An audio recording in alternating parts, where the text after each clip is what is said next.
அனைவருக்கும் வணக்கம். நாம் இன்று பார்க்க இருக்கக்கூடிய பகுதி தாள் 1 மற்றும் 2 எழுதுபவர்களுக்குரிய தமிழ் பாடம் 8ஆம் வகுப்பு.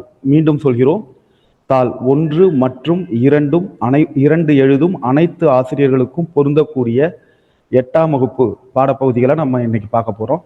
8ஆம் வகுப்புல டேர்ம் வைஸ் இல்லை ஒரே புக் அப்படின்னாலும் அந்த முதல் பருவத்தை இன்னைக்கு நிறைவு செஞ்சிடலாம் அப்படிங்கிற ஒரு நோக்கத்தோட நம்ம கிளாஸை ஸ்டார்ட் பண்றோம். அதாவது 4 இயல்கள் நம்ம முடிச்சிடலாம் அப்படிங்கிற ஒரு நோக்கத்தோட உள்ள வருவோம்.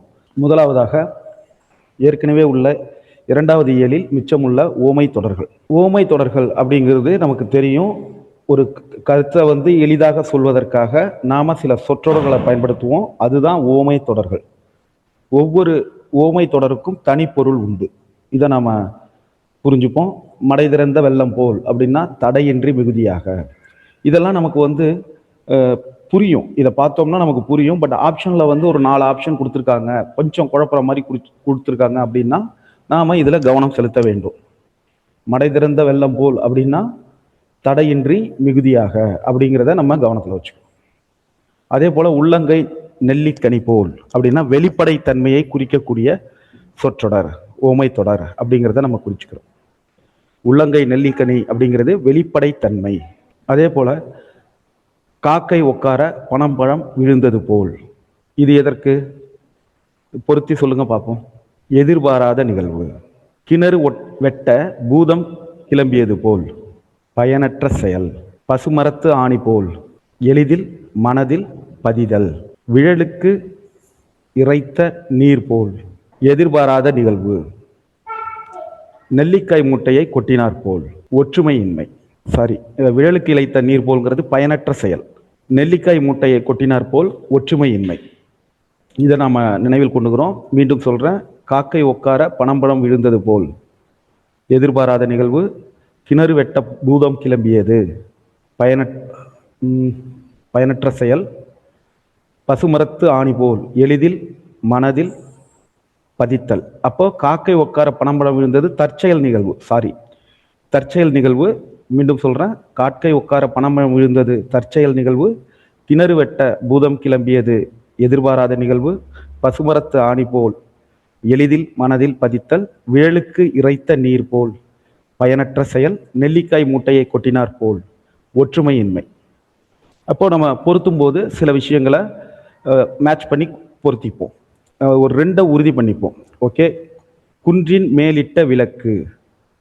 அப்போ ஒரு விஷயம் தெளிவா தெரியுது அப்படிங்கிறத நம்ம புரிஞ்சுக்கிறோம். வேலியே பயிரை மேய்ந்தது போல், காவல் காக்க வேண்டியவர்களே அதை அழிக்கிறது.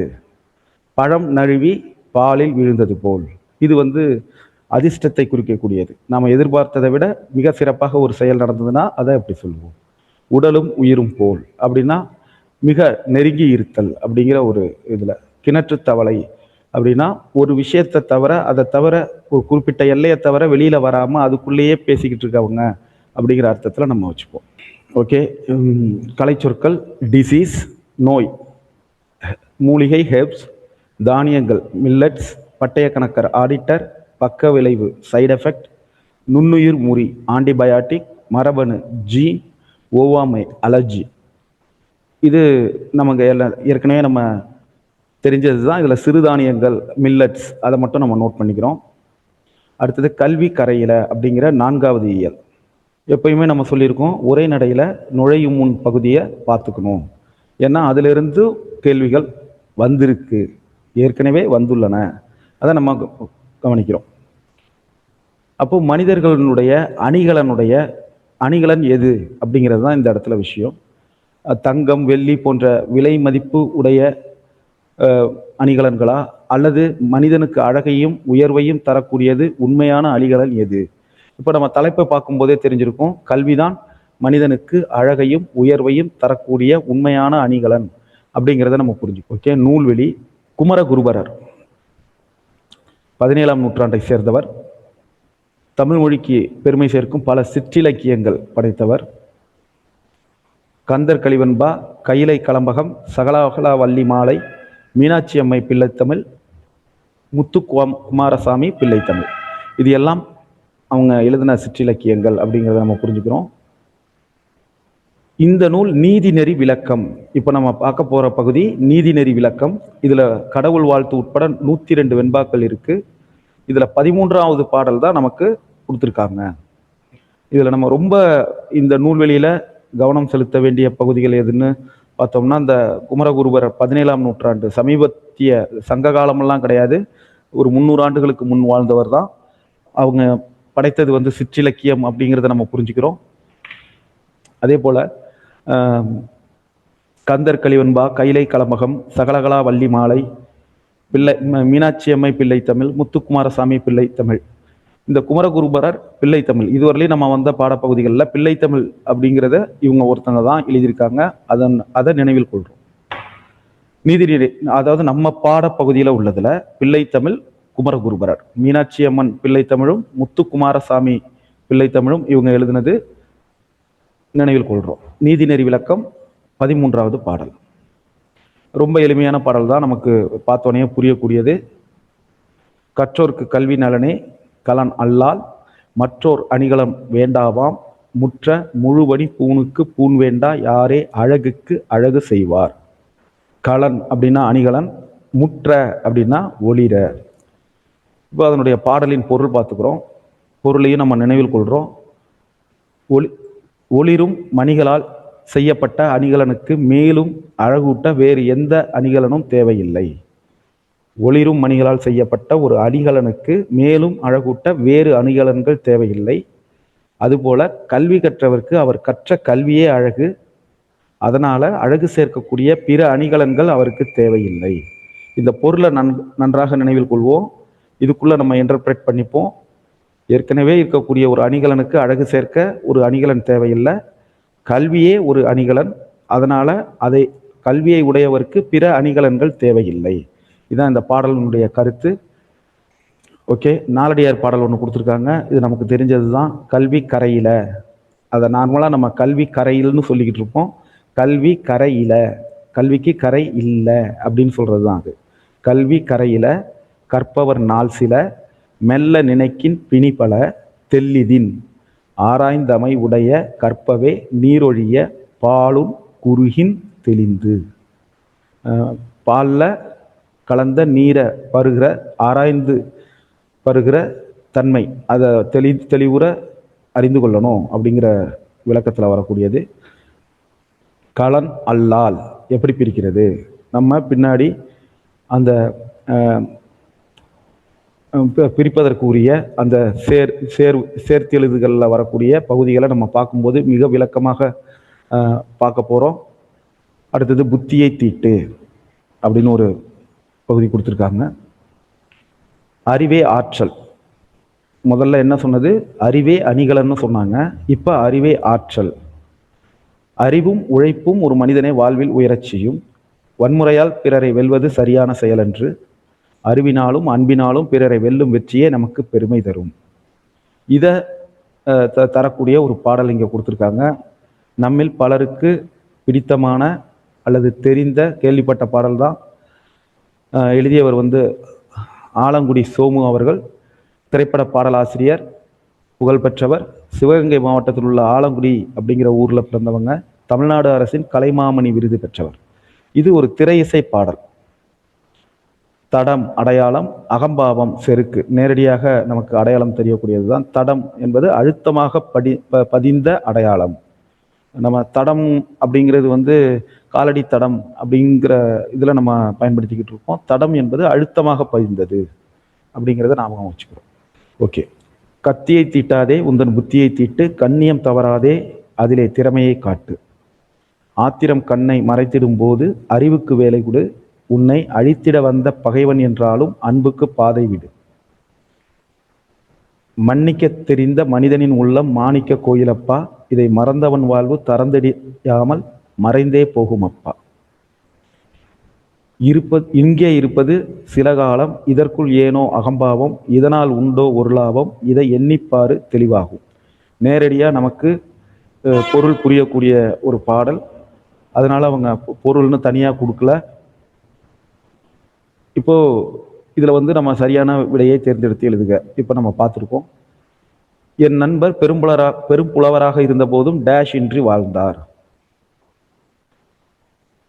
ஆப்ஷன் என்னவா இருக்கும்? அகம்பாவம் இன்றி வாழ்ந்தார். பெரும்புலவராக இருந்த போதும் அகம்பாவம் இன்றி வாழ்ந்தார் அப்படிங்கிறது தான் பொருத்தமானது. கோயில் அப்பா, கோயில் அப்பா. பகைவன் என்றாலும். ஓகே. அடுத்தது உரைநடை உலகம், பல்துறை கல்வி. கல்விங்கிறது அணிகலன் பார்த்தோம், கல்விங்கிறது ஆற்றல் பார்த்தோம், இப்ப கல்விங்கிறது செல்வம். கேடில் விழிச்செல்வம் கல்வி. மனிதன் விலங்கிலிருந்து மாறுபட்டு உயர்ந்து நிற்பதற்கு அடிப்படையாக விளங்குவது கல்வி. மனித சமுதாயத்தின் வளர்ச்சியிலும் அதை சீர்திருத்தி இட்டுச் செல்வதிலும் கல்வி பெரும்பங்கு வகிக்கிறது. மனித ஆற்றலை மேம்படுத்தவும், பண்பாட்டினை காக்கவும், அறிவியலை வளர்க்கவும், பற்றை ஊட்டிடவும் சான்றோர் பலர் பெரிதும் முயன்றனர். அவ்வகையில் திருவிக்க அவர்கள் கல்வி சீர்திருத்த சிந்தனைகள் கொடுத்துருக்காங்க. அதை நம்ம பார்க்கணும். இப்போ நம்ம அந்த முதல் 4 வரிகள் இதுல இருந்து இதை நம்ம கவனமா வச்சுக்கிறோம். முதல் 4 வரிகளை நம்ம இந்த இதுல கேள்விகளை எதிர்பார்க்கலாம். அடுத்தது இதுல கீழே உள்ள 4 வரிகள் திருவிக்க அவர்களுடைய சீர்திருத்த சிந்தனைகளை பற்றி ஒரு விளக்கம் கொடுத்திருக்காங்க. இது திருவிக்க அவர்களை போல பலர் முயன்றனர் அப்படிங்கிற ஒரு விஷயத்தை தெரிவிச்சிருக்காங்க. அறியாமையை நீக்கி அறிவை விளக்குவது கல்வி. அதுக்கப்புறம் இதுல முக்கியமான விஷயங்களை பற்றி மட்டும் நம்ம பார்த்துப்போம். அந்த கல்வி பயிற்சிக்குரிய பருவம் இளமை. அதனாலதான் இளமையில் கல் அப்படிங்கிற ஒரு முதுமொழி இருக்கு அப்படிங்கிறத நினைவில் வச்சுப்போம். கல்விக்கு உரிய பருவம் இளமை. ஆனால் வாழ்நாள் முழுவதும் தொடர வேண்டியது கல்வி. அதே போல ஏட்டுக்கல்வி. ஏட்டுக்கல்வி மட்டும்தான் கல்வி அப்படின்னு நினைச்சுக்கிட்டு இருக்காங்க. ஆனால் அது உண்மை அல்ல. ஒரு குறிப்பிட்ட பாடங்களை மனப்பாடம் பண்ணி அதுல எக்ஸாம் எழுதி தேர்ச்சி பெற்று அதை ஒரு ப்ரொஃபஷனுக்குள்ள போறதுக்கு நுழைவதற்கு ஒரு கருவியாக மட்டும் கொள்ளாமல் இருக்கணும். ஆனா இப்போ அப்படிதான் இருக்கு அப்படிங்கிறத நம்ம பார்க்கிறோம். ஏட்டுக்கல்வி மட்டுமின்றி தொழிற்கல்வி முதலியனவும் கல்வியின் பார்ப்பட்டனவே. தொழிற்கல்வி நமக்கு தெரியும். அந்த தொழிற்கல்வியும் கல்வியின் பால் பட்டனவே. ஏற்கனவே இதற்கான முயற்சிகள்லாம் எடுத்துக்கிட்டு இருந்தாங்க. இப்போ தேசிய கல்விக் கொள்கையிலையும் தொழிற்கல்வி வந்திருக்கு. மாநில கல்விக் கொள்கையிலையும் தொழிற்கல்வியை இணைப்பதாக ஒரு ப்ரொபோசல் இருக்குங்கிறத நம்ம கேள்விப்படுறோம். ஏட்டுக்கல்வி மட்டும் இல்லாமல் தொழிற்கல்வியும் மாணவர்களுக்கு அளிக்கப்பட வாய்ப்பு உள்ளதுங்கிறத நம்ம தெரிஞ்சுக்கிறோம். இதுவும் கல்வியின் ஒரு வடிவம் தாங்கிறத நம்ம நினைவில் கொள்வோம். அடுத்தது இதுல வேற ஒரு முக்கியமான விஷயங்கள் எதுவும் இல்லை. அவங்களுக்கு பொருந்திய ஒன்றில் சிறப்பு அறிவு பெறுவதும் பிறவற்றில் பொது அறிவு பெறுவதும் அவரவர் முயல்வது ஒழுங்காகும். அதாவது தங்களுடைய இயல்புக்கு பொருந்திய ஒரு விஷயத்துல சிறப்பு கல்வி, மற்றதுல பொதுக்கல்வி. இப்ப நமக்கு ஞாபகம் இருக்கும், நம்ம அந்த செலக்ஷன் கிரேடு ஸ்பெஷல் கிரேடெல்லாம் எழுதும்போது நம்ம அந்த படிவத்தில் அப்போதான் நம்ம எழுதுவோம் எது பொதுக்கல்வி எது சிறப்பு கல்வி அப்படிங்கிறது நமக்கு அப்போதான் தெரிய வரும். அதில் பார்த்தீங்கன்னா பொதுக்கல்வி அப்படிங்கிறதுல அந்த 10th 12th வரும். சிறப்பு கல்விங்கிறதுல DTH இதெல்லாம் வரும். ஏன்னா அது நம்ம ப்ரொஃபஷனுக்கு தேர்ந்தது. ஸோ அதில் நம்ம ஒன்றின் மேல் ஒன்று நம்ம கவனம் செலுத்துகிறோம். B Ed, M Ed, D T Ed, B Ed, M Ed அப்படின்னு நம்ம போயிட்டு இருக்கிறது. அதுக்கு மேலே எம்ஃபில், PhD இதெல்லாம் சிறப்பு கல்வி. ஆனால் எல்லோருக்குமான கல்வி தான் பொதுக்கல்வி. எது? 10ஆம் வகுப்பு 12ஆம் வகுப்பு. அது எல்லாருமே படிக்க வேண்டிய கல்வி. அடுத்தது தாய்மொழி வழி கல்வி. தாய்மொழி வாயிலாகவே கல்வி பெறுதல் சிறப்பு. அதுதான் இயற்கை முறை. முதல் மொழி தாய்மொழி, அதன் வாயிலாகவே நாம் கல்வி பெறுதல் வேண்டும். தாய்நாடு எனும் பெயர் தாய்மொழி கொண்டே பிறப்பது.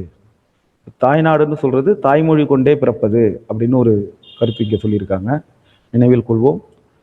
அடுத்தது கல்வி என்பது வருவாய் தேடும் வழிமுறை அன்று, அது மெய்மையை தேடவும் அறநறியை பயிலவும் மனித ஆன்மாவுக்கு பயிற்சி அளிக்கும் ஒரு நெறிமுறையாகும். விஜயலட்சுமி பண்டிட் அவர்கள் ஐநா அவையின் முதல் பெண் தலைவர் சொன்ன ஒரு குறிப்பை தெரிந்து கொள்வோம் பகுதியில் கொடுத்துருக்காங்க. கல்வி என்பது வருவாய் தேடுவதற்காக மட்டுமல்ல, அது மெய்மை அதாவது உண்மையை தேடுவதற்காகவும் அறநறியை பயிலவும் மனித ஆன்மாவுக்கு பயிற்சி அளிக்கக்கூடிய ஒரு நெறிமுறை அப்படின்னு சொல்லியிருக்காங்க, குறிப்பெடுத்துக்கிறோம். அடுத்து தமிழ் வழி கல்வி, அதை பற்றி நிறைய கருத்துக்கள் கொடுத்துருக்காங்க. இதை பற்றி நமக்கே தெரியும்.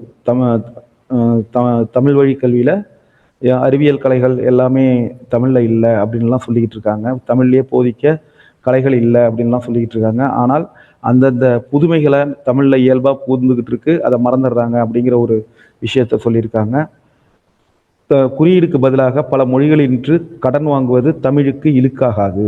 இதை நினைவில் கொள்வோம்.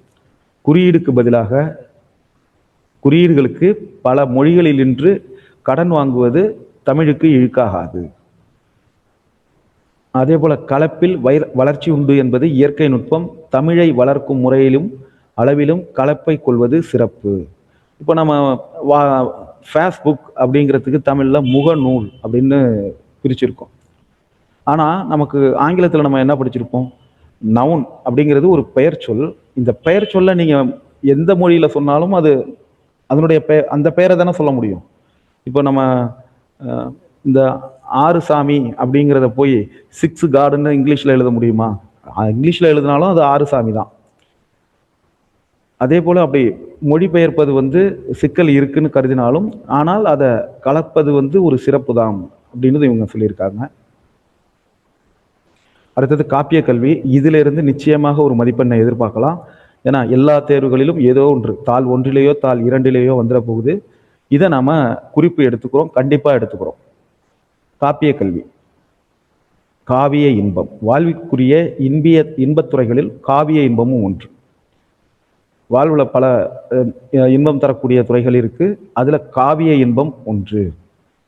அப்போ தமிழ் இலக்கியங்கள்ல எவ்வளவு விஷயங்கள் இருக்கு அதை பத்தி சொல்லியிருக்காங்க. இயற்கை ஓவியம் 10 பாட்டு.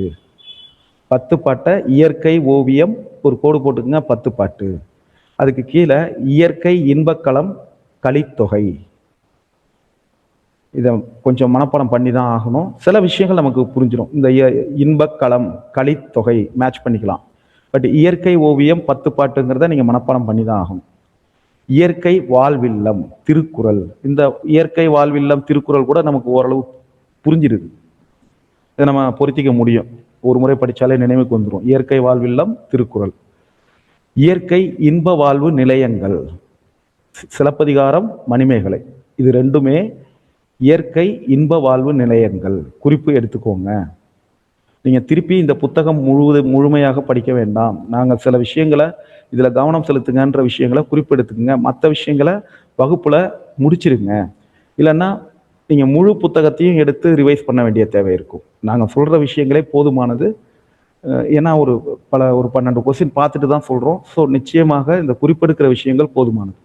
இயற்கை தவம் சிந்தாமணி.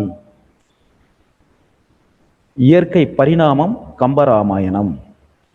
இயற்கை அன்பு பெரிய புராணம். இயற்கை இறையுறையுள். இயற்கை இறையுறையுள் தேவார திருவாசக திருவாய் மொழிகள். இந்த இயற்கை இறையுறையுள் தேவார திருவாசக திருவாய் மொழிகள்ங்கிறது கூட நம்ம இறைங்கிற வார்த்தை வந்திருக்கு. இதெல்லாம் இறைவனை பற்றி எழுதப்பட்ட பாடல்கள் அப்படிங்கும் போது நம்ம மேட்ச் பண்ணிட முடியும். இயற்கை அன்பு பெரிய புராணம்.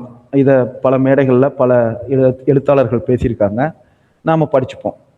இதில் நம்ம இயற்கை பரிணாமம் கம்பராமாயணம். கம்பராமாயணத்துக்கு முன் கம்பராமாயணத்துக்கு பின்னுன்னு நம்ம இலக்கியங்களை பிரிக்கிற அளவுக்கு ஒரு பரிணாம வளர்ச்சி தந்தது கம்பர் எழுதிய கம்பராமாயணம். இயற்கை தவம் சிந்தாமணி. இதை நம்ம நினைவில் மனப்பாடம் செஞ்சு தான் ஆகணும். இயற்கை ஓவியம் 10 பாட்டு மனப்பாடம் பண்ணி தான் ஆகணும். அதே போல அந்த இயற்கையை உற்று நோக்குங்க, பறவைகளை ரசிங்க, விலங்குகளை ரசிங்க அப்படிங்கிறதெல்லாம் கொடுத்துருக்காங்க. அதே போல அந்தியில் ஞாயிறு அமரும் கோலத்தை பறவைகள் பறந்து செல்வதையும் கால்நடைகளின் மணியோசையும் காணுங்கள் கேளுங்கள். இவ்வாறு இயற்கை கழகத்தில் பயின்று சங்க புலவர் இளங்கோ, திருத்தக்க தேவர், திருஞான சம்பந்தர், ஆண்டாள், சேக்கிலார், கம்பர், பரஞ்சோதி இவங்க எப்படி இயற்கை கோலத்தை எழுத்தோவியத்தில் இறக்கின்றிருக்காங்க அப்படிங்கிறத ஆராயுங்க அப்படிங்கிற ஒரு குறிப்பை நமக்கு கொடுத்துருக்காங்க. இதுல நம்ம மனப்பாடம் பண்றதுக்கு எதுவும் இல்லை. அடுத்தது இசைக்கல்வி. இசை பயிற்சியும் முக்கியம் அப்படின்னு சொல்றாங்க. இசை பாட இயற்கை சிலருக்கு துணை செய்யும், சிலருக்கு துணை செய்யாது. அந்த துணை பெறாதவர்கள் இசை இன்பத்தையாதல் நுகர பயில்வாராக. அவங்க பாட முடியலன்னாலும் அதை நுகர முயற்சி பண்ணணும் அப்படின்னு சொல்லியிருக்காங்க.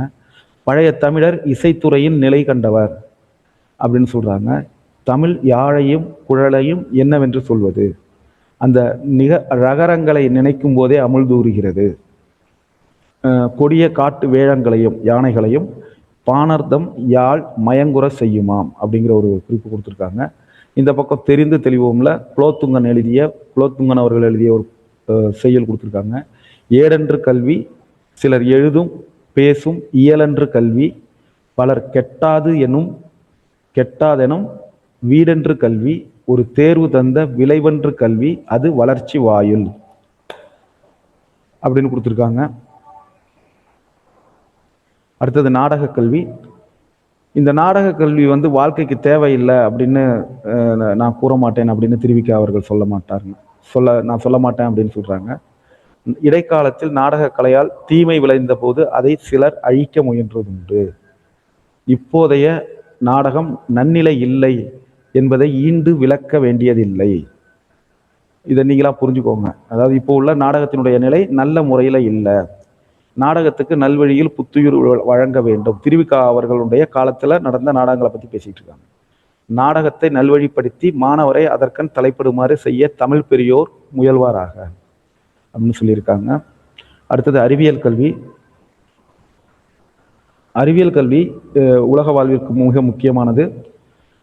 அறிவியல் எனப்படும் அறிவுக்கலை. அறிவியல் எல்லா அறிவியலுமே நமக்கு முக்கியமானது. உடற்கூறு, உடல் ஓம்பு முறை, பூத பௌதீகம், மின்சாரம், நம்மை சூழ்ந்துள்ள செடி கொடி பறவை விலங்கு முதலியானவற்றியல், கோள் இயக்கம், கணிதம், அகத்திணை, இது எல்லாமே முக்கியம் அப்படின்னு சொல்லியிருக்காங்க. இது எல்லாமே நம்மளுக்கு உள்ள சப்ஜெக்ட் தான். இந்த பூத பௌதீகம் அப்படின்னா ஃபிசிக்ஸ் கெமிஸ்ட்ரி. அதே போல தான் நம்மை சூழ்ந்துள்ள செடி கொடி அப்படின்னா பறவை விலங்குன்னா பாட்டனி சுவாலஜி. அதே போல தான் இதே போல ஒவ்வொன்றையும் சொல்லியிருக்காங்க. புற உலகின் ஆராய்ச்சிக்கு அறிவியல் கொழுகொம்பு போன்றது. இதை குறிப்பெடுத்துக்குங்க. புற உலகின் ஆராய்ச்சிக்கு அறிவியல் கொழுகொம்பு போன்றது. இது மட்டும் குறிப்பெடுத்துக்கோங்க. அறிவியல் தமிழ்ல இந்த ஒரு வரியை மட்டும் குறிப்பெடுத்துக்குங்க. ஓகே. நூல்வழி திருவாரூர் விருத்தாஸ்தலம் கல்யாண சுந்தரனார். இவங்க அரசியல், சமுதாயம், சமயம், தொழிலாளர் நலன் என பல துறைகளிலும் ஈடுபாடு கொண்டவர். சிறந்த மேடை பேச்சாளர். தமிழ்த்தென்றல் திருவிக்க அப்படின்னு நம்ம சொல்லுவோம். தமிழ்த்தென்றல் அப்படிங்கிறது இவங்களுடைய சிறப்பு பெயர்ங்கிறத குறிப்பிடுத்துக்கிறோம். மனித வாழ்க்கையும் காந்தியடிகளும், பெண்ணின் பெருமை, தமிழ் சோலை, பொதுமை வேட்டல், முருகன் அல்லது அழகு உள்ளிட்ட பல நூல்கள் எழுதியிருக்காங்க. இதுல நம்ம முருகன் அல்லது அழகுங்கிற புத்தகத்தை கண்டிப்பா குறிச்சுக்கிறோம். அதே போல மனித வாழ்க்கையும் காந்தியடிகளும் இதுவும் நம்ம குறிச்சுக்கிறோம். மற்ற ரெண்டுமே அப்போ குறிக்க வேணாமான்னா இல்லை, அது முக்கியம். இது முக்கியத்துல முக்கியம். அதே போல இப்போ நம்ம பார்த்த பகுதி இளமை விருந்து அப்படிங்கிற நூல்ல இருந்து எடுக்கப்பட்ட பகுதி இந்த தமிழ் கல்வியை பற்றியது. ஓகே. இதை பொறுத்துக்க கொடுத்துருக்காங்க. இப்போ இதை பொருத்தி பார்ப்போம். 1க்கு இயற்கை ஓவியம் அப்படியே ஆர்டரா போடுங்க. ஃபர்ஸ்ட் சி, அடுத்தது இல்லை 4க்கும் சேர்த்து போடுங்க. இயற்கை ஓவியம் சி, அப்போ சி. இயற்கை தவம் ஏ, சிஏ. இயற்கை பரிணாமம் டி. இயற்கை அன்பு பெரிய புராணம். அப்போ சிஏ டி பி, இதுதான் இதுக்கான ஆன்சர் அப்படிங்கிறத ஞாபகம் வச்சுக்கிறோம். இப்படிதான் நமக்கு கேட்பாங்க. பொறுத்துக தமிழ்ல இப்படித்தான் வரும். இதை நம்ம கவனத்துல வச்சுக்கிறோம். இதுல நமக்கு ஏதாவது 2 தெரிஞ்சாலே அந்த மேட்ச் ஆனதுன்னா அதை வச்சு நம்ம கண்டுபிடிச்சிடலாம். அதனால கவலைப்பட வேண்டியதில்லை. ஒவ்வொரு மனிதனுடைய வாழ்க்கையை உயர்த்துவதிலும் கல்வி மிக பெரும் பங்கு வகிக்கிறது. புதிய செய்திகளை கற்பது மற்றும் கல்வி அல்ல, மனிதன் உள்ளத்தில் புதைந்து கிடக்கும் நற்பண்புகளை வெளிக்கொண்டு வருவதும் அவனது வாழ்வில் சிறந்த மாற்றத்தை ஏற்படுத்துவதும் கல்வியின் நோக்கம். ஒரு மாணவனின் உள்ளத்தில் ஆசிரியர் விதைத்த விதை எவ்வாறு பயன் தந்தது என்பதை ஒரு நிகழ்வின் மூலம் அறிவோம். அப்போ இது ஒரு கதை. இந்த கதையினுடைய ஆசிரியர் யாருன்னா நம்ம பார்த்துருவோம். முதல்ல நூல்வழி பார்த்துருவோம். இதை எழுதினவர் திரு பி. ச. குப்புசாமி அவர்கள். இவங்க சிறுகதை ஆசிரியர், தொடக்கப்பள்ளி தலைமை ஆசிரியராக பணியாற்றி ஓய்வு பெற்றவர். எழுத்தாளர் ஜெயகாந்தன் அவர்களோடு பழகி ஜெயகாந்தனோடு பல்லாண்டு அப்படிங்கிற ஒரு நூலை எழுதியிருக்காங்க. இவர் எழுதிய ஓர் ஆரம்ப பள்ளி ஆசிரியனின் குறிப்புகள் அப்படிங்கிற நூல்ல இருந்து ஒரு பகுதியை இங்கே கொடுத்துருக்காங்க. இவங்க ஒரு தொடக்கப்பள்ளி தலைமை ஆசிரியர். ஜெயகாந்தனோடு நெருங்கி பழகி ஜெயகாந்தனோடு பல்லாண்டு அப்படிங்கிற ஒரு நூல் எழுதியிருக்காங்க. ஒரு ஆரம்ப பள்ளி ஆசிரியனின் குறிப்புகள் அப்படிங்கிற நூலில் இருந்து ஒரு பகுதியை இங்கே கொடுத்துருக்காங்க. திரு பி.ச. குப்புசாமி அவர்கள், தொடக்கப்பள்ளி தலைமை ஆசிரியர். நினைவில் வச்சுப்போம், குறிப்பெடுத்துப்போம். இது அவர் இந்த குப்புசாமி ஆசிரியர் அவர்கள் நேரடியாக அவங்க சொல்ற மாதிரியே தான் இந்த உரையாடல் இருக்கு. செய்யுள் வகுப்புகள் அவங்களுக்கு சுவையானவை, பிள்ளைகளுக்கும் சுவையானவை அப்படிங்கிறத சொல்லுவா. அந்த விஷயங்களை சொல்லும் போதே தெரிஞ்சுக்கலாம். எனக்கு சுவையானவை அப்படின்னாலே அது அவங்க விவரிக்கிற நேரடியாக அவங்க சொல்ற மாதிரி தான் இருக்கு. நூலாசிரியர் பேசுற மாதிரி. இப்போ அந்த நூலாசிரியர் வகுப்பு நடத்திக்கிட்டு இருக்காங்க. ஒரு அதிகாரம் வருது. அந்த அதிகாரத்துக்கு ஒரு குறளுக்கு பொருட்பா கூற கொஞ்சம் திண்டாடி இருக்காங்க. ஆனா அது சிறப்பாக நிறைவேறி இருக்கு அப்படிங்கிற அந்த கதையை தான் சொல்றாங்க. அவங்க ஒரு கிராமத்து பள்ளியில தலைமை ஆசிரியராக பணியாற்றி வராங்க. அவங்க ஒரு எளிய குடிசை வீட்லையும் அவங்களும் அவங்க மனைவியும் வசிச்சு வராங்க. ஒரு பலகையில வச்சு வெறுமனே சாத்தி அது தெரிந்து கொள்ளாம இருக்க ஒரு இரும்பு நாற்காலியும் நீர் நிறைந்த இரும்பு வாளியையும் முட்டு கொடுத்து வச்சுட்டு இரவில் உறங்க போவோம். சம்பள நேரம் இருந்தால் பணப்பையை தலையடைக்கு அடியில் வைத்து தூங்கி விடுவோம். உண்மையிலேயே அரசு பள்ளி ஆசிரியர்களினுடைய நிலை ஒரு 30 வருஷத்துக்கு முன்னாடி இப்படிதான் இருந்தது அப்படிங்கிறத நம்ம கண்முன் பார்க்கறதுக்கான ஒரு வாய்ப்பு. உண்மையிலேயே அப்படிதான் இருந்தது. 30-40 வருஷத்துக்கு முன்னாடியெல்லாம் ரொம்ப சிரமம். அதே போல அவங்க சொல்றது என்னன்னா, அடுத்தது ஒரு நாள் காலையில புறப்படும் போது அவங்களுடைய 8 முழ வேட்டியை துவைச்சி நீளம் போட்டு மூங்கில் கம்புகளுக்கு இடையே கட்டியுள்ள கொடி கயிற்றுல காய போட்டுட்டு அவங்க பள்ளிக்கு கிளம்புறாங்க. பிறகு பார்க்குறப்போ அந்த காய போட்டிருந்த வேட்டி காணும். அப்போ மாலைக்குள்ள அந்த செய்தி ஊருக்குள்ள பரவி ஆசிரியரோட வேட்டியை காணும் அப்படிங்கிற செய்தி. அது பல கற்பனைகளை உற்பத்தி செய்து அதுல பல பேர் என்ன சொல்றாங்கன்னா, சிகாமணி தான் எடுத்திருப்பான் அப்படின்னு சொல்றாங்க. இந்த சிகாமணி யாரு அப்படிங்கிறது தான் இதுல முக்கியமான விஷயம். இந்த நூலாசிரியர் திரு குப்புசாமி அவர்கள் குடியிருந்த வீட்டுக்கு பக்கத்துல சேந்து கிணறு அப்படிங்க, அங்க மக்கள் குடிநீர் எடுத்துட்டு போவாங்க. அதுல சிகாமணி ஒரு அன்னைக்கு, அந்த வேட்டி காணாம போன அன்னைக்கு சிகாமணி ஒரு 6-7 குடம் தண்ணி எடுப்பதற்காக பல முறை அவங்க வீட்டு வாசல் வழியா போயிட்டு வந்திருக்காரு. பொதுவா ஒரு 10-10:30 மேல கிராமத்துல ஆளரவம் இருக்காது, கூலி வேலைக்கு போயிருப்பாங்க. அதனால சிகாமணி அடிக்கடி வந்துட்டு போனதுனால அவன் தான் வேட்டியை எடுத்திருப்பான்னு உறுதியா சொல்றாங்க. சிகாமணியினுடைய தந்தை பண்டுக்கிழவர். இதை குறிப்பெடுத்துக்கோங்க. சிகாமணியினுடைய தந்தை பண்டுக்கிழவர். அவர் அந்த நூலாசிரியர் பார்த்திருக்காரு. வேலை இல்லாத நேரங்கள்ல அவரும் ஒரு மாதிரி தான். அப்படின்னா அவரும் அந்த களவு பழக்கம் உடையவர் அப்படிங்கிற அர்த்தத்தை பார்க்குறோம். அவரோட பழக்கம் தான் சிகாமணிகிட்ட வந்தது அப்படிங்கிறது அந்த ஊர்க்காரவங்களுடைய கணிப்பு. இவர் எல்லாத்தையும் கேட்டுக்கிட்டு இருக்காரு. ஒரு கிராமிய வாழ்க்கையை ஒரு காவியம் போல இவர் படிச்சுக்கிட்டு இருந்த காலம். இதுல முக்கியமான விஷயம்னா, சிகாமணியோட மகன் சகாதேவன் நூலாசிரியர்கிட்ட 4ஆம் வகுப்பு பயில்கிற மாணவன். அடுத்த நாளும் அந்த வேட்டி காணாப்பானவருடைய மர்மம் கிடைக்கல. அன்னைக்கு செய்யுள் பகுதியில் ஒரு திருக்குறள் வந்திருக்கு. பண்புடை என்ற அதிகாரத்திலிருந்து 2 குறள்கள் நடத்த வேண்டினோம். அதுல ஒரு குறள் அன்புடைமை ஆண்ட குடிபிறத்தல் இவ்விரண்டும் பண்புடைமை என்னும் வழக்கு. மீண்டும் சொல்றேன், அன்புடைமை ஆண்ட குடிபிறத்தல் இவ்விரண்டும் பண்புடைமை எனும் வழக்கு. அப்போ அதுக்கு பொருள் சொல்ல வேண்டி இருக்கும் போது, இது என்ன சிறந்த குடியில பிறந்திருப்பது, அன்புடையவர்களாக இருப்பது சிறந்த குடியில் பிறந்திருப்பது பண்புடைமை அப்படின்னு சொல்லப்படும். இதுதான் அதனுடைய குறள். இதுல அன்புடைமைங்கிறது ஓகே. இந்த ஆன்ற குடிபிறத்தல் அப்படிங்கிறது சிறந்த குடி அப்படிங்கிறது அந்த குழந்தை கையிலையா இருக்கு, என் கையிலையா இருக்கு, மற்றொரு கையிலையா இருக்கு. அப்ப நற்பண்பு இல்லாத பெற்றோருக்கு ஒரு குழந்தை பிறந்திருக்குன்னா அவனுக்கு நல்ல இலக்கணங்களை அவன் கத்துக்கிட்டு நல்லபடியா நல்ல பண்புகளோட அவன் வளர முடியாதா? அப்போ திருவள்ளுவர் எவ்வளவு பெரிய ஞானி, அவர் இந்த அர்த்தத்திலேயே இப்படி சொல்லியிருப்பார். அப்போ இதுக்கு என்ன பொருள் சொல்றது அப்படின்னு இவர் யோசிக்கிறார். அப்போ ஆன்ற குடிபிறத்தல் அப்படின்னா சிறந்த குடி உன்னிடம் இருந்து பிறக்க வேண்டும் அப்படின்னு பொருள் சொல்றதுக்கு அந்த நூலாசிரியர் திரு குப்புசாமி அவர்கள் துணிந்ததாக சொல்கிறார்.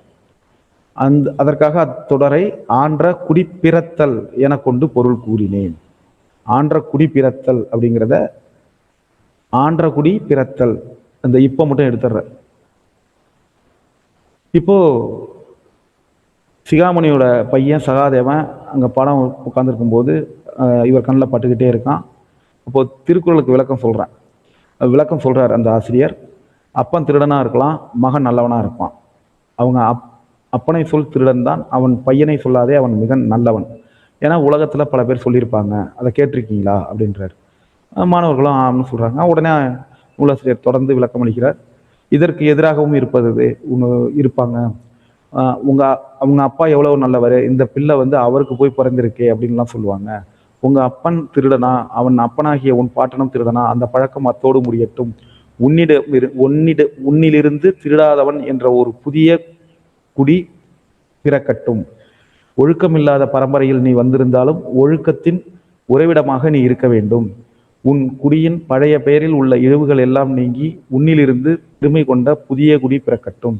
இதையே வள்ளுவர் ஆன்ற குடிபிறத்தல் என கூறுகிறார் அப்படின்னு சொல்லி இவர் முடிக்கிறார்.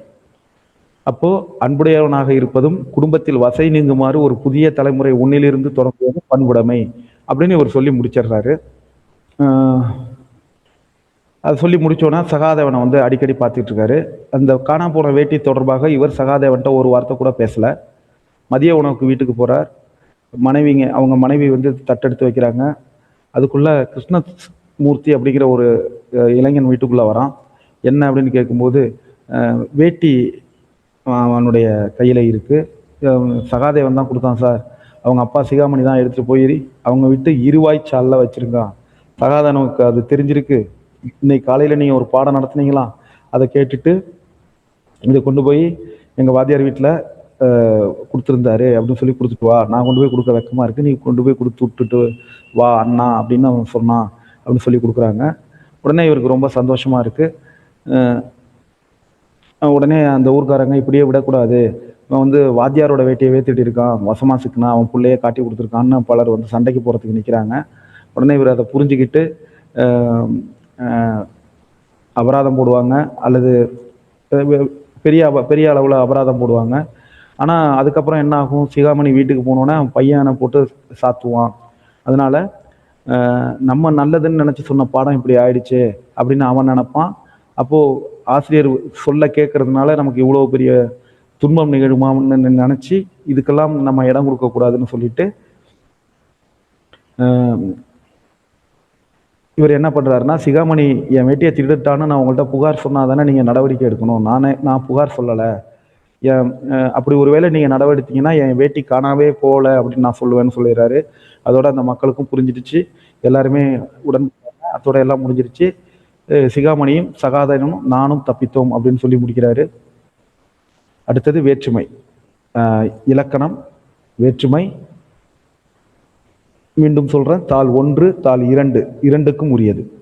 வேற்றுமை அப்படின்னா என்ன நமக்கு தெரியும். ஒரு சில விளக்கணங்கள்லாம் நிறைய கொடுத்துருக்காங்க. அண்ணனை, அண்ணா, அண்ணனால், அண்ணனுக்கு அப்படின்னு வரும்போதெல்லாம் அதனுடைய அர்த்தம் மாறுபடும். மீண்டும் சொல்றேன், அண்ணா அப்படிங்கிற ஒரு பெயர் இருக்கு. அந்த அண்ணாங்கிறது, அண்ணா எனக்கு ஒரு உதவி செய்வாயா, அண்ணனால் செய்ய முடிந்த உதவி, அண்ணனது உள்ளம், அண்ணனுக்கு என் மீது அன்பு உண்டு, இப்படி மாறுது. அப்போ அதுக்கு பொருள் புரிகிற வரலையும் அப்படி ஐ, ஆல், ஹூ, இன், அது, இது போன்ற அசைகள் சேர்ந்து அந்த சொல்லினுடைய பொருளை பல்வேறு வகையாக வேறுபடுத்துது. இப்படி பெயர் சொல்லின் பொருளை வேறுபடுத்தும் முறையை வேற்றுமை அப்படின்னு சொல்றோம். இதை குறிப்பிடுத்துக்குங்க, பெயர் சொல்லின் பொருளை வேறுபடுத்தும் முறையை வேற்றுமை அப்படின்னு சொல்லுவோம். இதை குறிப்பிடுத்துக்குங்க.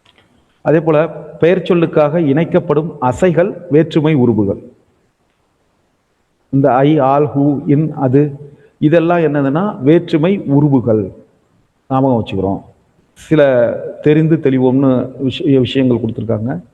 சில இடங்கள்ல உருபுகளுக்கு பதிலாக முழு சொற்களை வேற்றுமை உருபாக வருவதும் உண்டு. அவற்றை சொல்லுருபுகள் அப்படின்னு சொல்லுவாங்க. இந்த சொல்லுருபுன்னா என்ன? இப்ப பாருங்க, ஓவியர் தூரிகையால் ஓவியம் தீட்டினார். இதுல தூரிகையால் அப்படிங்கும்போது அதுல ஆள்னு ஒரு வேற்றுமை உருவு வந்திருக்கு. ஓவியர் தூரிகை கொண்டு ஓவியம் தீட்டினார். இப்போ இந்த கொண்டுங்கிறது சொல்லுருவு இப்படிங்கிறத நம்ம புரிஞ்சுக்கிறோம்.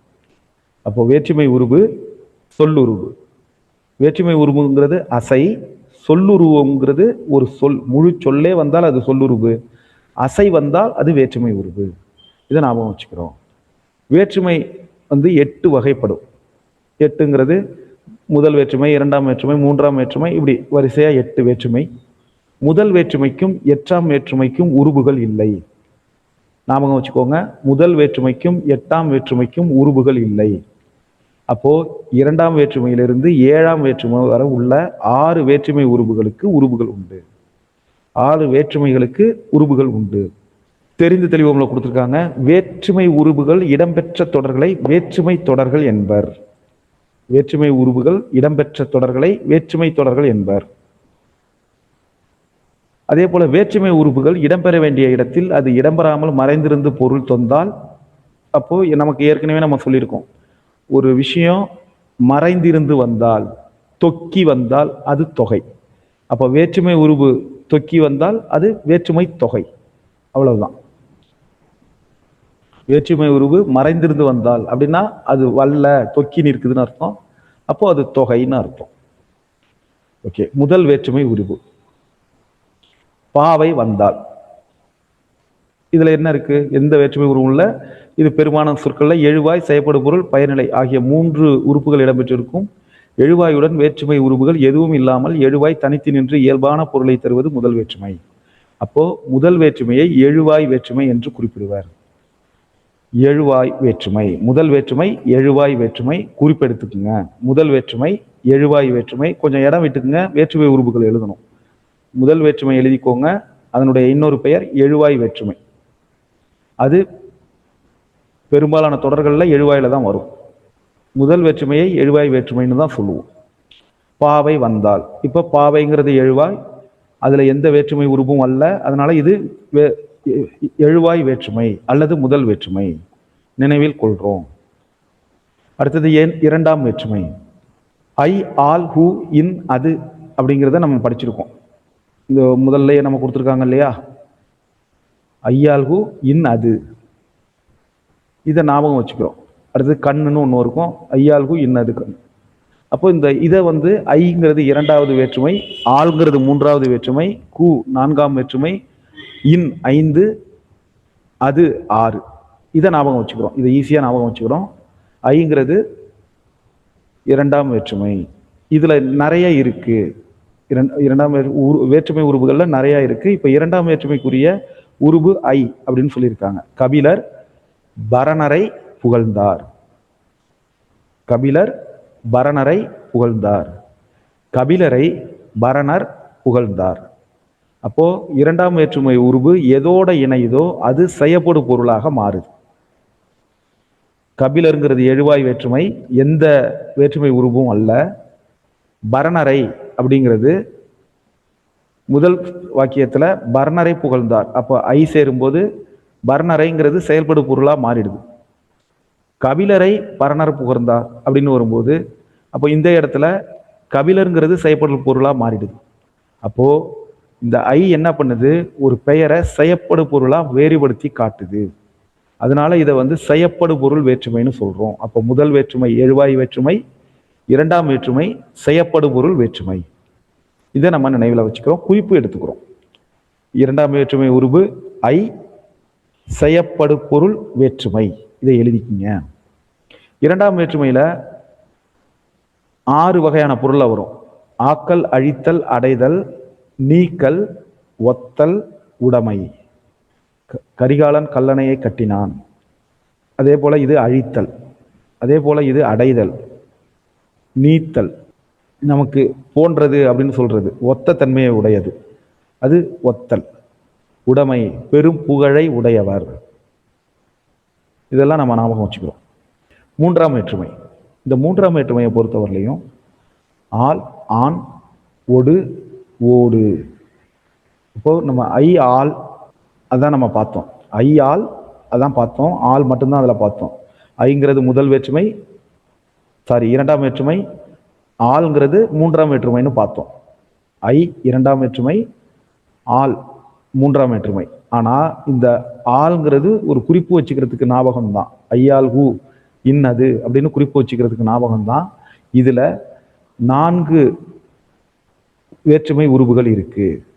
மூன்றாம் வேற்றுமைக்கு 4 வேற்றுமை உருபுகள் இருக்கு. ஆள், ஆண், ஒடு, ஓடு. இதுல ஆளும் ஆணும் கருவி பொருள் கருத்தா பொருள்னு வரும்.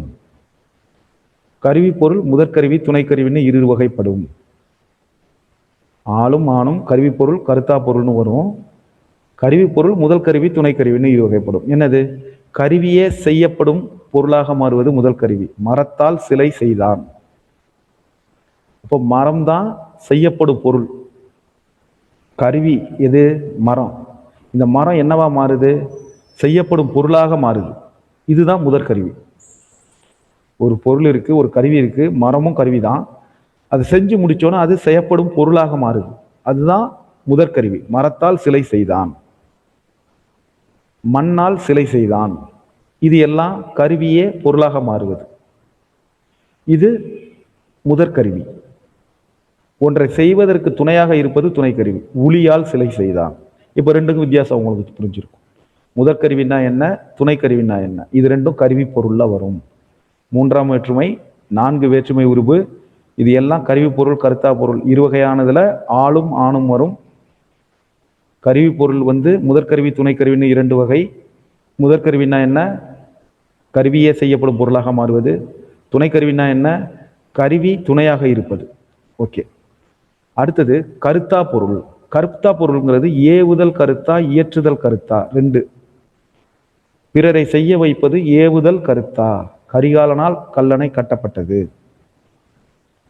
இப்போ அவரா நேரா உட்காந்து கட்டினாரு இல்ல, ஏவுதல் கருத்தா அது. ஆனா தானே இயற்றுதல் செய்வது இயற்றுதல் கருத்தா. சேக்கிழாரால் பெரிய புராணம் இயற்றப்பட்டது. அப்போ சேக்கிழார் தான் இயற்றினார், கரிகாலன் ஏவினார். அப்போ கரிகாலன் செஞ்சது ஏவுதல் கருத்தா, சேக்கிழார் செய்தது இயற்றுதல் கருத்தா. இதை ஞாபகம் வச்சுக்கிறோம். ஆண் என்கிற உறுப்பு பெரும்பாலும் செய்யுள் வழக்கில் தான் வரும். ஆள் ஆண்ல, ஆண்கிறது செய்யுள்ள தான் வரும். புறந்தூய்மை நீரான் அமையும். ஆனா நம்ம நார்மலா சொல்லும் போது என்ன சொல்லுவோம்? புறத்தூய்மை நீரால் அமையும் அப்படின்னு தான் சொல்லுவோம். ஓகே. இந்த கருவி பொருள் கருத்தா பொருள் பார்த்துட்டோம். கருத்தா பொருள்ல ஏவுதல் கருத்தா இயற்றுதல் கருத்தா. ஏவுதல் கருத்தான்னா கரிகாலன் ஏவுறது, இயற்றுதல் கருத்தான்னா சேக்கிழார் இயற்றுறது. இதை ஞாபகம் வச்சுக்கிறோம். ஒடு ஓடு இது உடன் நிகழ்ச்சி பொருள். இதை உடன் இகழ்ச்சின்னு படிச்சிடாதீங்க, உடன் நிகழ்ச்சி. உடன் நிகழ்ச்சி. அப்போ தாயோடு குழந்தை சென்றது, அமைச்சரோடு அலுவலர்கள் சென்றனர். தாயோடு ஓடு, அமைச்சரோடு ஓடு. இப்போ ஒடு ஓடு மூன்றாம் வேற்றுமை உருவு உடனிகழ்ச்சி பொருள். உடன் நிகழ்ச்சி. இது ஆக்சுவலா உடன் நிகழ்ச்சியை பிரிச்சிங்கன்னா உடன் இகழ்ச்சின்னு பிரிப்போம் சில சமயங்கள்ல. ஆனா அப்படி பிரிக்கக்கூடாது. இதுக்கு காரணம் இருக்கு. தாயோடு குழந்தை சென்றது ஓடு, அமைச்சரோடு அலுவலர்கள் சென்றனர் ஓடு. இப்போ மூன்றாம் வேற்றுமையில ஆள் ஆண் இரண்டும் கருவி பொருள் கருத்தா பொருள். ஒடு ஓடு உடன் நிகழ்ச்சி பொருள். இந்த கருவி பொருள்ல 2 இருக்கு, முதல் கருவி துணைக்கருவி. கருத்தா பொருள்ல 2 இருக்கு, ஏவுதல் கருத்தா இயற்றுதல் கருத்தா. ஓகே, இது கிளியரா இருக்கீங்களா? மூன்றாம் வேற்றுமை நம்ம ஐயால் போதும் ஐயால்கு இன் அது அப்படிங்கிறத படிச்சிருக்கோம்.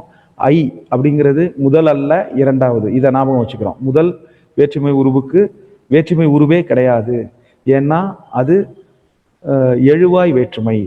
அதை நம்ம ஞாபகம் வச்சுக்கிறோம். அடுத்தது இரண்டாம் வேற்றுமைங்கிறது ஐ, மூன்றாம் வேற்றுமைங்கிறது ஆள். ஆனா ஆள் மட்டும் இல்லை, ஆளோட ஆணும் சேரும், ஒடு வரும், ஓடு வரும். அப்போ மூன்றாம் வேற்றுமை மொத்தம் 4 வேற்றுமை உருவு. ஆளும் ஆணும் 2க்கு வரும். எதுக்கு? கருவி பொருள் கருத்தா பொருள். முதல் கருவி துணை கருவி பொருள் முதல் கருவி துணை கருவி. முதல் கருவின்னா மரத்தால் சிலை செய்தான், மரமே சிலையாம ஆகுறது. அடுத்தது மண்ணால் சிலை சிற்பம் செய்தார், மண்ணே சிற்பமா மாறுறது. இதான் முதல் கருவி. துணையாக இருப்பது துணைக்கருவி. என்னது? உளியால் சிலை செய்தான், ஒரு தூரிகையால் வண்ணம் தீட்டினான். இப்போ இதெல்லாம் துணைக்கருவி. இது ஆளும் ஆணும் இதுக்கு வரும்.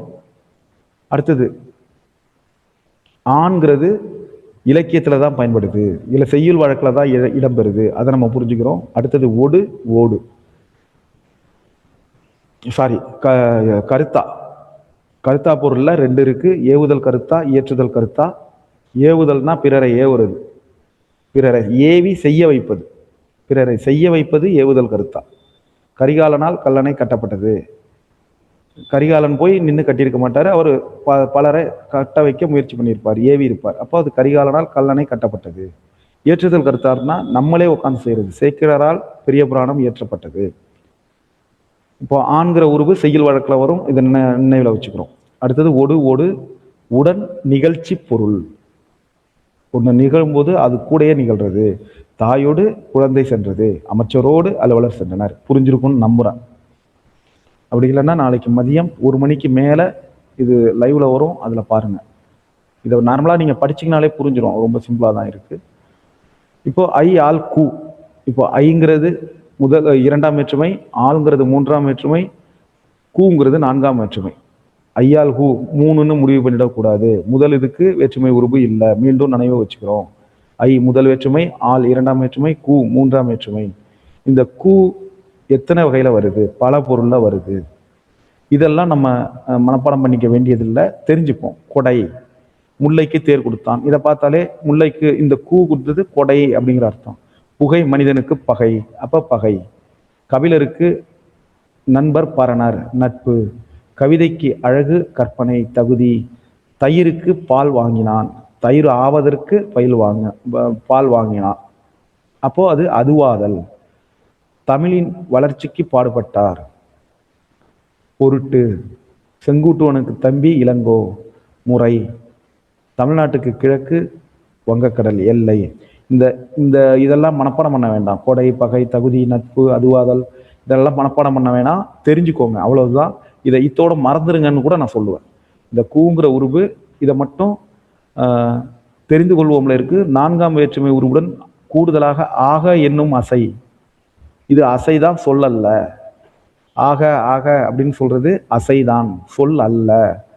கூலிக்காக வேலை, கூலிக்கு வேகை. அப்போ கூலி வேலைன்னு சொல்றோம், கூலிக்கு வேலை, கூலிக்காக வேலை. அப்போ ரெண்டுமே 4ஆம் வேற்றுமைக்கு உரிய உருவுகள்ங்கிறத நம்ம ஞாபகம் வச்சுக்கிறோம். கூவோட ஆவும் ஆகவும் சேர்ந்து வரும். அவ்வளவுதான் இதுல விஷயம். வேற விஷயங்கள் இல்லை.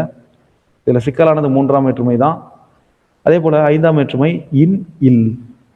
ஐ ஆல் கூ இன். இன்னு மட்டும்தான் நம்ம அந்த வாய்ப்பாடுல நம்ம வச்சிருப்போம் 5ஆம் வேற்றுமைக்கு. அது கூட இல்லு வரும்.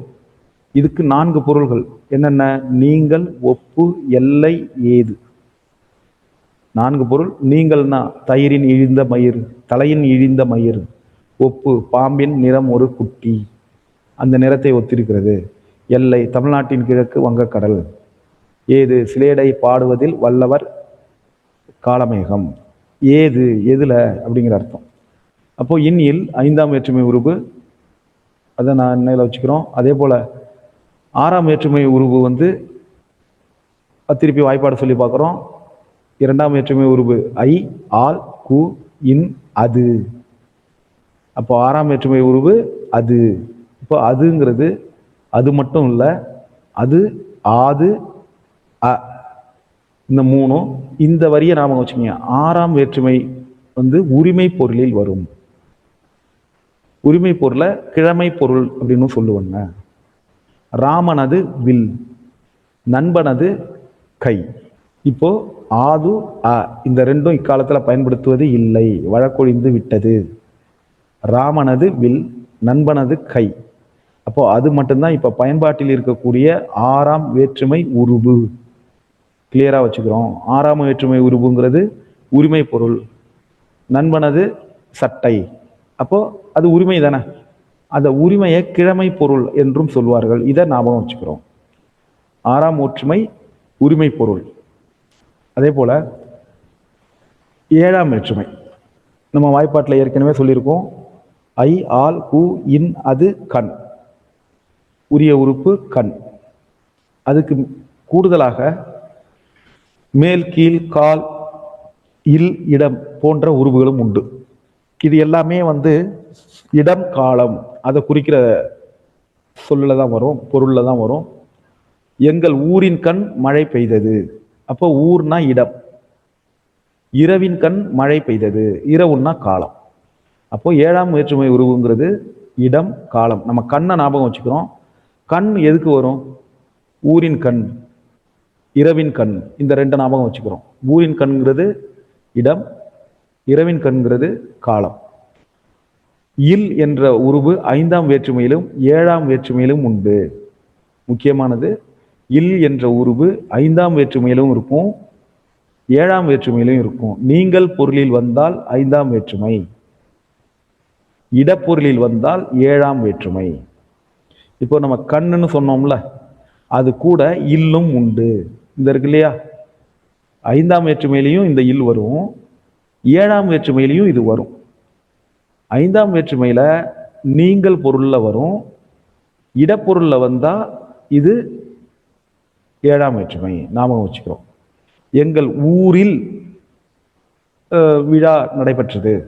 என்ன அர்த்தம்? இந்த இல் நீங்கள் இல்லை, இடம் அப்படிங்கிற பொருள்ல தான் வருது. அப்போ ஊரில், ஊர் பிளஸ் இல், அப்போ ஊரில். அப்போ இப்படி வந்தால் 5ல வந்தா நீங்கள், 7ல நீங்கள் பொருளில் வந்தால் 5ஆம் வேற்றுமை, இடம் பொருள்ல வந்தா 7ஆம் வேற்றுமை. இங்க 5ல பார்த்திருக்கோம். நீங்கள் தழையில் இழிந்த மயிர், ஸ்லேடை பாடுவதில் வல்லவர் காலமேகம். இதுல ஆக்சுவலா நீங்கள் பொருள்ல இன்னு தான் கொடுத்துருக்காங்க, இல்லு கொடுக்கல. உதாரணம் நான் முடிகிறதுக்குள்ள நானே சொல்லிடுறேன். ஓகே, 7ஆம் வேற்றுமை கிளியர் ஆயிருக்கும். உரிய உறுப்பு கண், மேல், கீழ், கால், இல், இடம் போன்ற உருவுகளும் உண்டு. இடம் காலம் ஆகியவற்றை குறிக்கும் 7ஆம் வேற்றுமை உருவு இடம்பெறும். ஊரின் கண், இரவின் கண் ஞாபகம் வச்சுக்கிறோம். அடுத்தது 8ஆம் வேற்றுமை. இது விழி வேற்றுமை. இப்போ எதுக்கு பேர் இருக்குன்னு ஞாபகம் வச்சுக்கிறோம். முதல் வேற்றுமை எழுவாய் வேற்றுமை, 2ஆம் வேற்றுமை பயனிலை வேற்றுமை. அடுத்தது 6ஆம் வேற்றுமை உரிமை வேற்றுமை. உரிமை பொருள்ல வரும், பேர் கிடையாது வேற. அப்போ முதல் வேற்றுமை, 2ஆம் வேற்றுமை, 8ஆம் வேற்றுமை. 8ஆம் வேற்றுமையை விழி வேற்றுமைன்னு சொல்லுவோம். அண்ணன்கிறத அண்ணான்னு சொல்றது, புலவர்ங்கிறத புலவரேன்னு சொல்றது, இதெல்லாம் 8ஆம் வேற்றுமை. விழித்தல் பொருள்ல வர்றது. இப்போ ஒரு டேபிள் கொடுத்துருக்காங்க, இதை பார்த்தா உங்களுக்கு புரியும்னு நினைக்கிறேன். புரிஞ்சிடும், முழுமையா புரிஞ்சிடும். முதல் வேற்றுமை எழுவாய் வேற்றுமை. அதுக்கு உருபு இல்லை. சொல்லுருபு ஆனவன், ஆவான், ஆகின்றவன். பொறுப்பு பொருள் பயனிலை ஏற்றல். அடுத்தது 2ஆம் வேற்றுமை ஐ, சொல்லுருபு இல்லை, பொருள் செய்யப்படும் பொருள். 3ஆம் வேற்றுமை ஐ, ஆல், ஆன், ஒடு, ஓடு. சொல்லுருபு என்ன? கொண்டு, வைத்து, உடன், கூட. பொருள் என்னென்ன? கருவி, கருத்தா, உடன், நிகழ்ச்சி. 4ஆம் வேற்றுமை கு, ஆக, நிமித்தம், பொருட்டு. இந்த 3 சொல்லுருபா வரும். கொடை, பகை, நட்பு, இந்த விஷயத்தை நீங்க படிக்க வேண்டியதில்லை. 4ஆம் வேற்றுமைக்குள்ள பொருளை நீங்க படிக்க வேண்டியதில்லை. 5ஆம் வேற்றுமைக்கும் நீங்க, ஏன்னா 5ஆம் வேற்றுமைக்கும் 7ஆம் வேற்றுமைக்கும் இந்த நீங்கள் இடம்ங்கிற விஷயம் வர்றதுனால நீங்கள்ங்கிற விஷயத்துல கவனம் செலுத்துங்க. மற்றது எல்லாம் இப்போ உங்களுக்கு ரொம்ப எளிமையா தெரிஞ்சதுதான். கிழமை வேற்றுமை. அந்த கிழமை வேற்றுமைக்கு என்னன்னு சொன்னோம்? உரிமை வேற்றுமைன்னு சொன்னோம். 6ஆமுக்கு பொருள் என்னன்னா உரிமை பொருள்ல வரும், அதை கிழமை வேற்றுமைன்னு சொல்லுவோம். 8ஆம் வேற்றுமைக்கு வேற்றுமை உருவும் இல்லை, சொல் உருவும் இல்லை, அதை விழின்னு அழைத்தல் தான். அண்ணனை அண்ணான்னு கூப்பிடுறது, புலவரை புலவரேன்னு மாத்திக்கிறது. ஓகே, இதை ஏன் ஸ்கிப் பண்றேன்னா நிறைய விஷயங்கள் கேள்வி இப்போ உடனே நான் உங்களுக்கு ஃபார்வர்ட் பண்ணிடுவேன், அதில் நீங்கள் பார்த்துக்கலாம். அடுத்தது நிறுத்தல் குறிகள். இது நமக்கு தெரியும். கால் புள்ளி, கமான்னு சொல்றது, இங்கிலீஷ்லேயும் நான் சேர்த்து நடத்திடுறேன். கமான்னு சொல்லிடுறது. இது வந்து பொருள்களை எண்ணக்கூடிய இடங்கள்ல வரும். கடிதத்தின் விழி முன் காற்புள்ளி வரும், அன்புள்ள நண்பா. வினையச்சங்களுக்கு பின் காற்புள்ளி வரும். வினையச்சங்கள்னா என்ன? சென்று அப்படின்னு அதோட நின்றுட்டு வாழை இழை பறித்து வந்தான். இப்போ அந்த சென்றுங்கிறது எச்சமாய் நிற்கிது, முழு பொருள் முடிக்கல.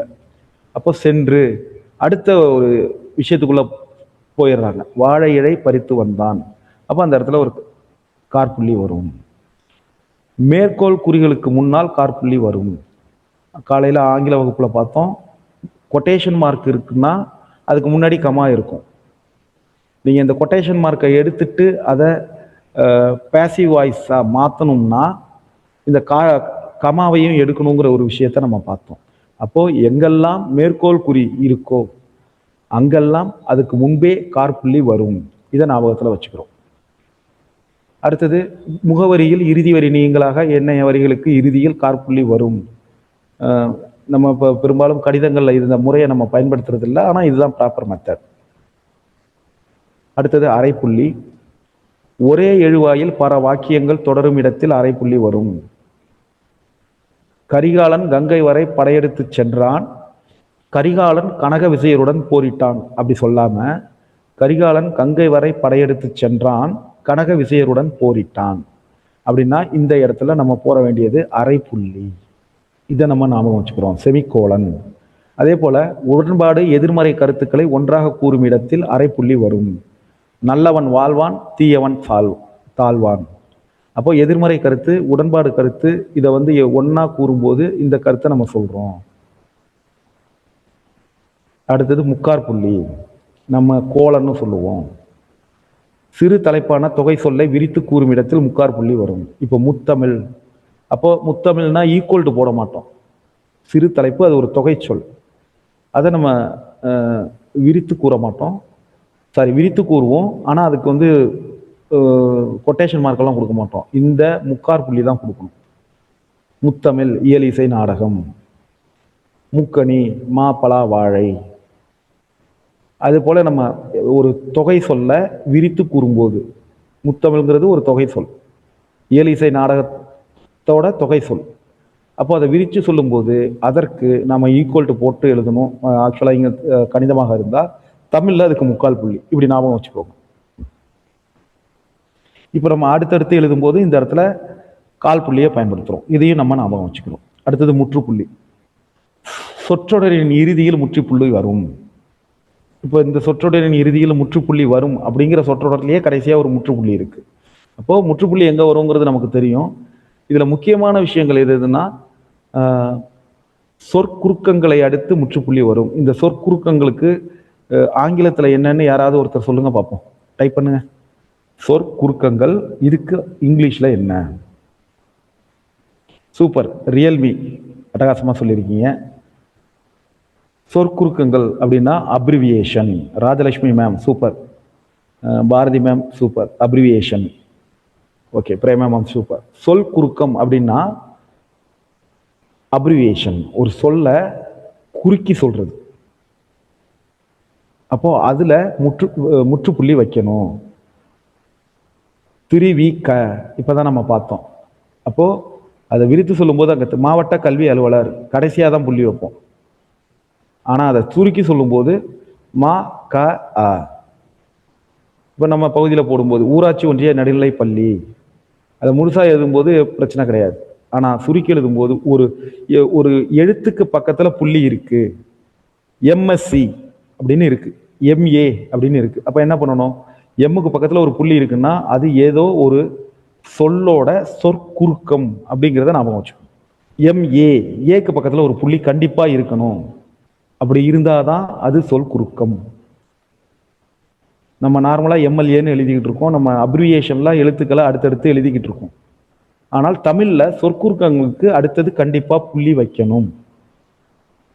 இங்கிலீஷில் இந்த விதி இப்போ இல்லை, ஏற்கனவே சில விஷயங்களுக்கு இருக்கு. இப்போ நம்பர் அப்படின்னு நம்ம சொல்றோம்னா எண் போட்டு சின்ன ஓ போடுவோம், பக்கத்தில் புள்ளி வைப்போம்.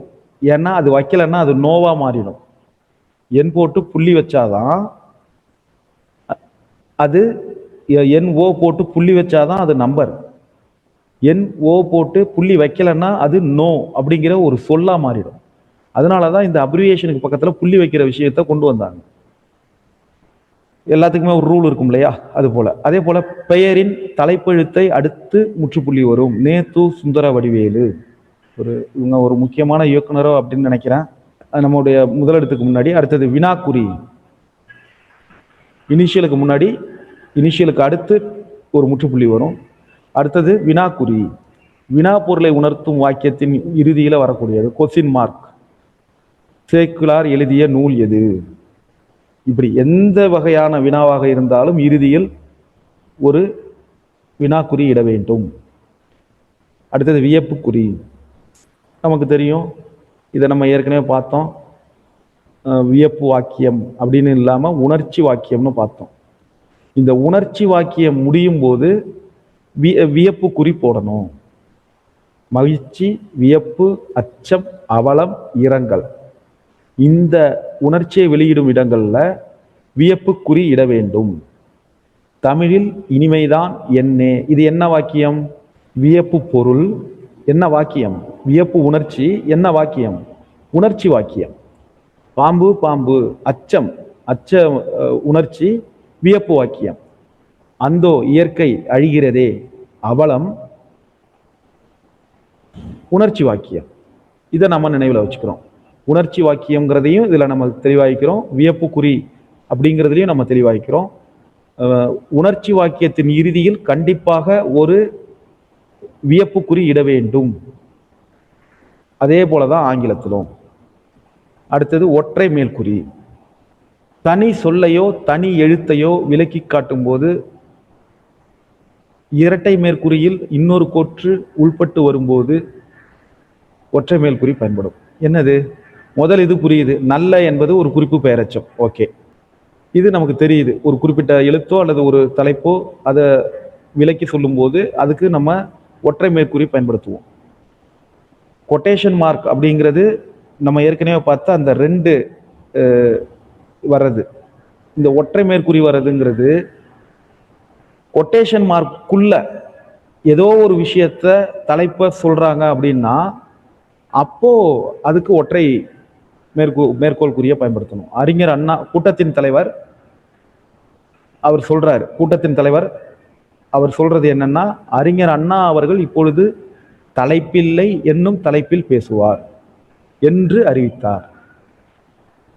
இப்போ கூட்டத்தின் தலைவர் என்று அறிவித்தார். இதை எடுத்துட்டீங்கன்னா அறிஞர் அண்ணா அவர்கள் இப்போது தலைப்பில்லை என்னும் தலைப்பில் பேசுவார் அப்படிங்கிறது தான் அந்த கூட்டத்தின் தலைவர் சொன்னது. அவர் சொன்னதுங்கிறதுக்காக இந்த கொட்டேஷன் மார்க் போட்டிருக்கோம், மேற்கோள் குறி போட்டிருக்கோம். அந்த கொட்டேஷன் மார்க் உள்ளதிலேயே அறிஞர் அண்ணா அவர்கள் இப்பொழுது தலைப்பில்லை எனும் தலைப்பு. அப்போ அந்த தலைப்பில்லை அப்படிங்கிறத நம்ம விலக்கி சொல்லணும். அதுக்குனாலதான் அதுக்கு ஒற்றை மேற்குறி போட்டிருக்கோம். ஒரு தனி சொல்லையோ தனி எழுத்தையோ விலக்கி காட்டும் போது அந்த ரூல்ல இந்த தலைப்பில்லை அப்படிங்கிறது வருது. அடுத்தது இரட்டை மேல்குறி எங்க வரும்? நேர்கூற்று அயர்கூற்று. Direct indirect. டைரக்ட்ல நேர்கூற்று வரும், டைரக்ட்ல செய்யுளடி சொல்லும் போது வரும், நேர்கூற்றுல பொன்மொழிகளை பயன்படுத்தும் போது வரும். நம்ம கட்டுரைகள்ல அதிகமாக இதை பயன்படுத்துவோம். இரட்டை மேற்கோள் குறி. ஒருத்தர் சொன்னதை அப்படியே சொல்லுவோம். ஒருத்தர் சொல்றதை நம்ம ஒரு எழுதுறோம் அப்படின்னு வச்சுக்கோங்க. இப்போ ஒரு திருக்குறள் நம்ம எழுதுறோம். திருக்குறளை நம்ம எழுதிட்டோம்னா திருக்குறளை எழுதுனது கீழே அருட்செல்வம்னு பேரை போட்டுக்க முடியாது. நான் ஒரு கட்டுரை எழுதுறேன், அதுல ஒரு திருக்குறள் எழுதுறேன், அதுல எந்த விளக்கமும் இல்லை, இந்த குறளை மட்டும் எழுதி அது பத்தின விளக்கம் கொடுக்குறேன்னா இது அருட்செல்வம் எழுதுனதா மாறிடும். அப்போ இரட்டை மேற்கோள் குறி போட்டிருக்கேன்னா அது யாரோ சொன்னது, அதை நான் இங்க பயன்படுத்துறேன்னு அர்த்தம். அதான் இதில் உள்ள ஒரு பெரிய விஷயம் என்னன்னா இதுதான். அப்ப நேர்கூற்று செய்யுள் அடிகளையோ பொன்மொழிகளையோ குறிப்பிடும் இடங்களில் இரட்டை மேற்கோள் குறி பயன்படுத்தப்பட வேண்டும். Quotation mark. ஏற்கனவே நம்ம பார்த்தது நேர்கூற்று. இப்போ செய்யுள் அடிகளையோ பொன்மொழிகளையோ குறிப்பிடும் இடங்களில் அப்படிங்கிறது அடுத்தது. நேர்கூற்றுங்கிறது டைரக்ட் ஸ்பீச், அதை விட்டுருங்க, அது முடிஞ்சு போச்சு. ஒருத்தர் சொன்னதை அப்படியே சொல்லும் போது அந்த வார்த்தைகளே பயன்படுத்தி சொல்லும் போது நம்ம இந்த இரட்டை மேற்கோள் குறிய பயன்படுத்துவோம். இது தனி. நம்ம கட்டுரைகள்ல எழுதும்போது, ஏன்னா நம்ம சொல்லும் போது இரட்டை மேற்கோள் குறின்னு சொல்லி நம்ம சொல்ல மாட்டோம். எழுதும்போது தான் இந்த குறியீடுகள்லாம் பயன்படுத்துவோம். அப்போ எழுதும்போது ஒரு செய்யுள் அடிகளையோ, அடுத்து இன்னொருவர் சொன்ன பொன்மொழிகளையோ, இன்னொருவர் சொன்ன உரைநடை பகுதியையோ நம்ம மேற்கோள் காட்டினால் கூட இந்த இரட்டை மேற்கோள் குறியை பயன்படுத்த வேண்டும். இப்போ இந்த இருக்கு பாருங்க, திருவிக அவர்கள் மாணவர்களிடம் தமிழ் காவியங்களை படியுங்கள், இன்பம் நுகருங்கள் என்று கூறினார். இது நேர்கூற்று. இப்போ இத தமிழ் காவியங்கள் படிங்கள், இன்பங்கள் நுகருங்கள் அப்படின்னு சொல்லி நம்ம கட்டுரையில பயன்படுத்துறோம்னாலும் இதை போடணும். இதுல இந்த திருவிக மாணவர்களிடம் இது எதுவுமே இருக்காது. ஆனா இந்த வரியை நம்ம பயன்படுத்துறோம்னா இது நம்மளுடைய சொந்த வார்த்தை இல்லை, இன்னொரு ஏற்கனவே இருந்த ஒரு பொன்மொழி அல்லது ஒரு செய்யுள். அப்படிங்கும் போது இதை நம்ம பயன்படுத்தணும். ஓகே, ஓரளவுக்கு எல்லாம் முடிச்சிருக்கோம்னு நினைக்கிறேன். நிறுத்தல் குறி அப்படின்னா பங்க்சுவேஷன், பரவாயில்ல. நிறுத்தல் குறின்னா பங்க்சுவேஷன், அணிகலன்னா ஆர்னமெண்ட், திறமை என்றால் டேலண்ட், மொழிபெயர்ப்பு டிரான்ஸ்லேஷன், விழிப்புணர்வு அவேர்னஸ், சீர்திருத்தம் ரெஃபார்ம். இது எல்லாமே நம்ம பயன்பாட்டில் உள்ள வார்த்தைகள் தான். தேவை என்றால் குறிப்பெடுத்துக்கோங்க. இப்போ இந்த திருக்குறள் இதுல அறம் பொருள் இன்பம் எனும் முப்பால் பகுப்பு கொண்டது. இதுல நம்ம நிறுத்தல் குறி இட போறோம். எப்படி இடுவோம்? திருக்குறள், அறம் பக்கத்துல ஒரு காற்புள்ளி, பொருள் பக்கத்துல ஒரு காற்புள்ளி, கடைசியா ஒரு முற்றுப்புள்ளி. போதுமானது. இவ்வளவுதான் இதுல விஷயம்.